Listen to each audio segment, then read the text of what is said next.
يا شباب، معكم عبد الرحمن ماهر من كرة بعيون الجمهور. النهارده هنتكلم مع بعضنا على الاهلي والزمالك، تكافؤ الفرص ما بين الاهلي وما بين الزمالك، ورساله للجمهور العظيم بتاع النادي الاهلي ونادي الزمالك. تمام؟ النهارده انا مشجع اهلاوي. حلو. الزمالك لو عنده تكافؤ فرص زي النادي الاهلي، استقرار اداريا واستقرار مجلس الاداره واستقرار لعيبه واستقرار مدير فني، فعلا هنشوف كوره حياه تانيه في مصر.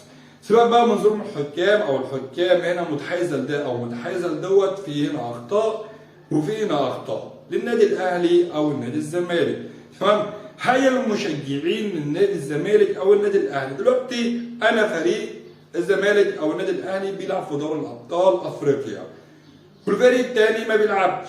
انا كوجهه نظري المفروض ان انا اشجع الفريق اللي بيمثل مصر في الكوره اللي بره، يعني اشجع الاهلي او اشجع الزمالك. انا اهلاوي، الزمالك لما بيلعب في دوري الابطال قصاد اي فريق غير النادي الاهلي بشجعه. ليه؟ لان ده بيلعب باسم مصر. من الطبيعي ان المفروض احنا كجمهور بنعمل كده كثقافه واحده، بلاش شغل العادات واللي انا لازم اشجع الفريق الثاني عشان الزمالك يخسر او اشجع الفريق الثاني عشان الاهلي يخسر. الموضوع دوت بيؤدي لمشاحنات وممكن يؤدي الى تعصب وخناقات. مش عايزين الكلام دوت والخناقات اللي بتحصل على السوشيال ميديا عشان الحوارات دوت. تمام؟ الزمالك فعلا لو امتلك استقرار فنيا واستقرار الاداره هنشوف كرة تانية وتنافس، ان ممكن الاهلي حتى ما يعرفش يوصل ان ياخد بطولات زي زمان زي ما احنا عارفين.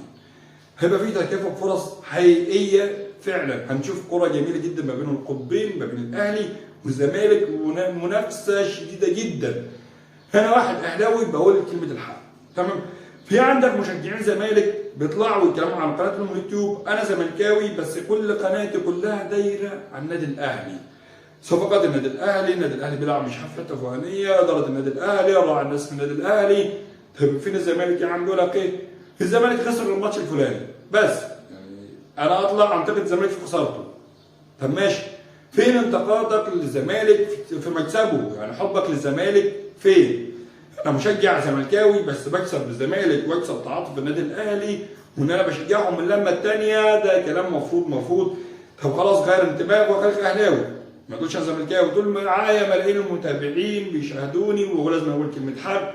حلو، قول كلمه حق لما بيلعب كوره، ما تقولش كلمه حق لما بيقول صفقات. والزمالك ما فيش صفقات، الزمالك بيجيب صفقات وعن تغيير اداره وعن تغيير هجوم وعن تغيير وانتقادات. المفروض انت تتكلم عن حاجه زي ديت وخليك في النادي بتاعك.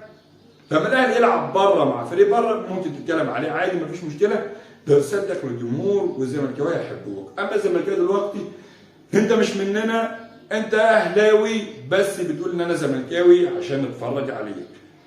ده طبعا حاجه مخالفه، مش عايز اقول لك ومش عايز اجيب ناس معينه، ان في ناس معروفه والناس كلها الدنيا كلها عارفاه. مشجعين الزملكاويه فعلا بيكرهوه عشان بيقول لك انا زملكاوي، دايما بيتكلم عن النادي الاهلي. باختصار شديد النهارده جاي نتكلم وفضفض معاكم عن حاجتين اتنين بالظبط.